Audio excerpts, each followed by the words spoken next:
All right, what's up? Welcome to Real GM Radio Monday monologue for you here, talking about a really fun end to that Thunder-Timberwolves matchup on Sunday afternoon and why that particular game piqued my interest for one very specific reason. We'll get into it next.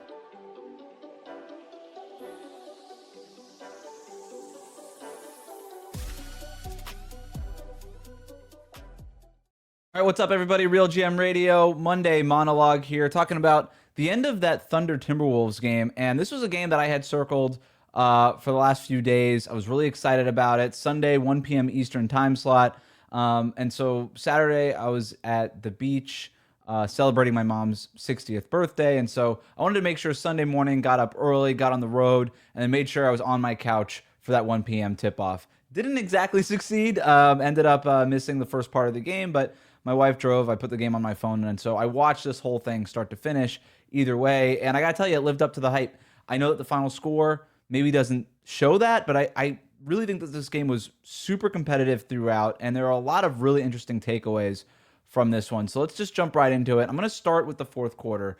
Thunder enter the fourth quarter up 80-76, still very much a basketball game.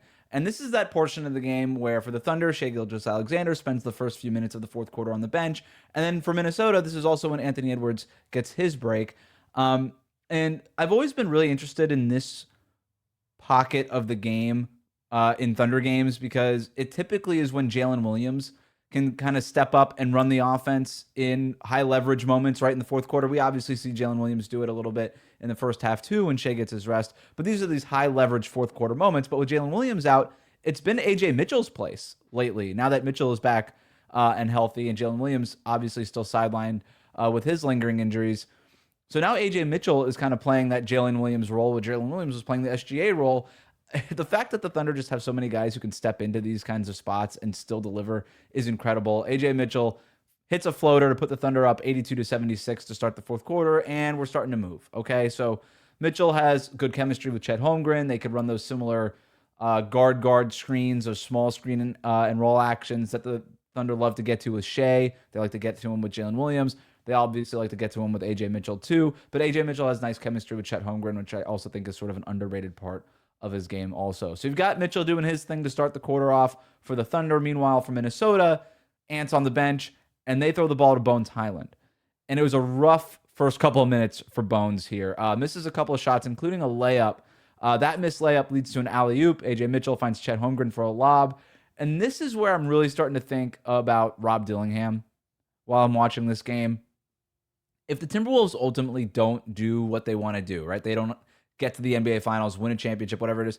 I don't know it's going to be because they swung and missed on Rob Dillingham, but that'll probably be a factor in it, right? Because when you make the swing like they did for Dillingham, trading additional assets to move up and go get this guy, you targeted this guy as, hey, when Ant is on the bench, this guy can carry our offense. Maybe eventually he'd become a backcourt partner with Anthony Edwards. Whatever the vision was, it clearly did not work out because Dillingham's on the Chicago Bulls now. And so he was a bust for Minnesota. We'll see what happens in his career for Chicago. I don't think he's necessarily a bust already. I think it's probably too early for that label. But it didn't work out in Minnesota, obviously. And so when you're Oklahoma City, it's just to see the comparison between Minnesota, who's asking Bones Highland to carry their offense, and then you've got OKC, just Jalen Williams here, AJ Mitchell here, Jared McCain, who we're about to get to there. It's their depth of talent is really what separates OKC and Minnesota at the end of the day. And for the Thunder, right, they can afford to swing and miss on an Ousmane Dieng, right? Because they have so many other picks that they can go find these other guys with. And for Minnesota, they use so many of these picks to build out this roster that they don't really have that luxury. So anyway, up and kind of a not a great start for Bones Highland here. And then on the other side, OKC, they get a big run from Jared McCain, who they traded for right before the deadline. He scores 9 of Oklahoma City's next 14 points. 2 of them on a very similar play where McCain starts in the corner, comes up from that corner over a Hartenstein screen. Hartenstein has really kind of figured out these no-look passes that go into those hard screens. Hartenstein assists on 2 of them with a no-look pass. Basically same play. McCain coming up from the corner, getting the ball on the move, squaring up his body, and then hitting that straightaway three-pointer. It's such a dangerous shot to have in your arsenal. Reminds me of when Bam and Duncan Robinson had that dribble handoff thing going in the bubble and defenses just couldn't really get a grip on it. McCain is better at this than Isaiah Joe even is. And so to have this weapon is incredible. And McCain has been good off the dribble for Oklahoma City since coming over the trade. He's been a real asset for them in more ways than one. And there's one other way that I'll get to here in a second also. And then that's when SGA checks in, Anthony Edwards checks in. So they're both back in the game now with around 7 minutes to go in the fourth quarter. So SGA has just 10 points through 3 quarters by the time he comes back into the game in the halfway through the fourth quarter. 3 of 16 overall, and this was mostly due to Anthony Edwards' defense. Ant held Shai on 2 of 5 shooting for the entire night. And what Anthony Edwards can do defensively against Shai is maybe the biggest takeaway I have from this game. What he did to Shai in that game, mirroring him, bodying him up, staying with him, you knew that Ant was coming with it from a competitive standpoint. From the beginning of the game, we always knew what Ant could do defensively when he was totally locked in, but he was locked in from the moment this game tipped off to the very end of this thing, and he had 2 really big potential plays later in this game that I'll talk about here in a second, but his defense on Shai was tremendous, and a big reason why he missed 13 of his first 16 shots in this game.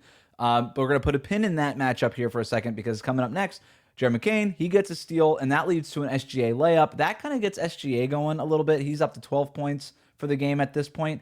And what I really liked about this play is it forces Minnesota to call a timeout. Jared McCain goes to the bench, and the bench goes nuts. Like, all of his teammates are going crazy because Jared McCain is the one who kind of blitzed and got the steal at half court. That's the thing that we see Alex Caruso do. We see Cason Wallace, Lou Dort. Like, they're all part of that. Now Jared McCain is getting in on this, so they're all going nuts for the new guy there. Minnesota down at this point 14 points with 5:54 to go. So a deficit, but still time to make it up. And so this game is not over just yet.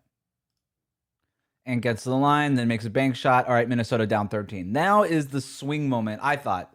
The swing moment of the game. So Shai runs pick and roll with Chet Holmgren. Ant steps into the passing lane, doesn't do the full switch, right? He's on SGA, and then he's supposed to switch onto Holmgren. Instead of doing the full switch, just sort of steps in the middle of the action, like Ed Reed, and picks off the basketball. And then Alex Caruso comes out of nowhere, pokes the ball away. Ant commits the frustration foul. Caruso goes to the line, makes both free throws. Now on the next OKC possession, Ant blocks Shai at the rim, so the second straight awesome defensive play from Ant. And then again, taking off with the ball. He's around half court when he tries this windmill dribble over Alex Caruso, loses the ball. Maybe Caruso got a hand on it. I couldn't really see a zoomed-in view of it. Cason Wallace grabs it, finds Holmgren for the lob. And what could have been a situation where Minnesota had cut the lead to within 10 with 4 minutes to go, instead, it's 108-93 with 3 minutes and 56 seconds left in the game. At that point, the game is really over.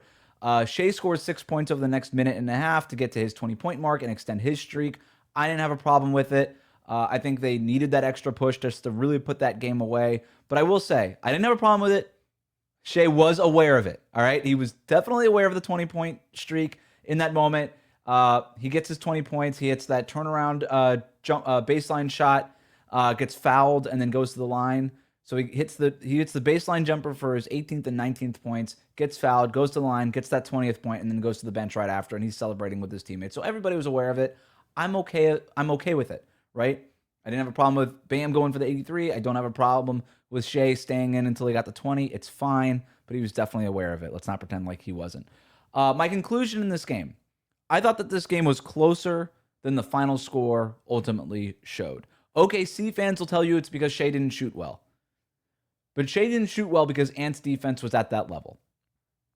I have never seen anybody over the last couple of years, since Shai has really ascended to this like MVP level, I haven't seen anybody defend Shai the way that Anthony Edwards defends Shai. He's the best at it in the league that I've seen. And last year, Minnesota in their matchups would use Nickeil Alexander-Walker to guard Shai Gilgeous-Alexander. And now with they don't have Nickeil Alexander-Walker, he's in Atlanta now, they've now turned to Anthony Edwards for this. And I love that Anthony Edwards stepped up for this.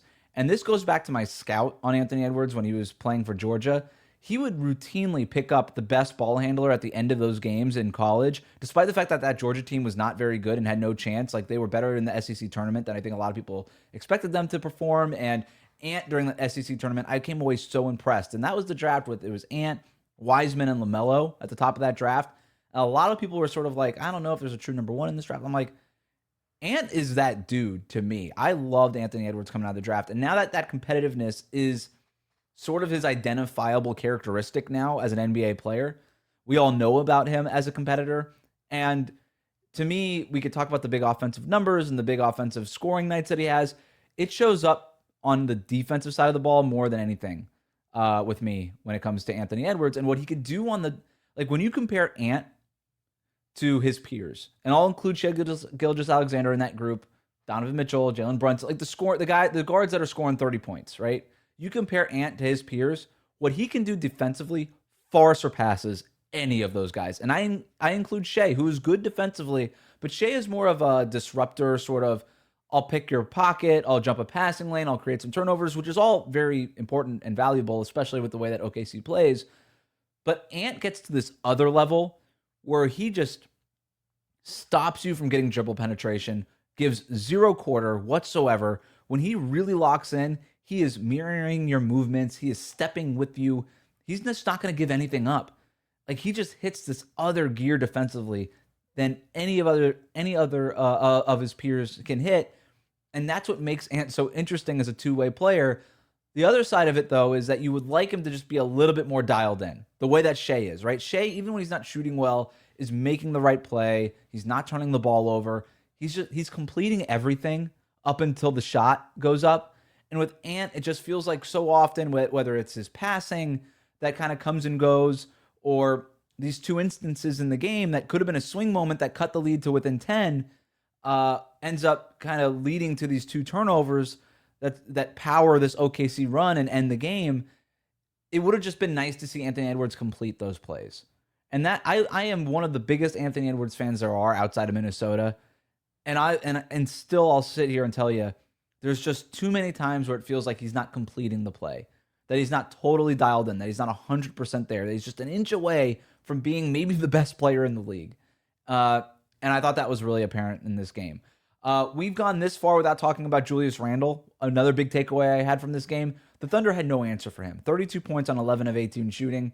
You could tell me it's because Jalen Williams was out. I still don't think Jalen Williams is a great counter for Julius Randle. We saw them in the Western Conference Finals last year. Yeah, Minnesota lost 4-1, but OKC kind of went with Chet, Jalen Williams against Randle.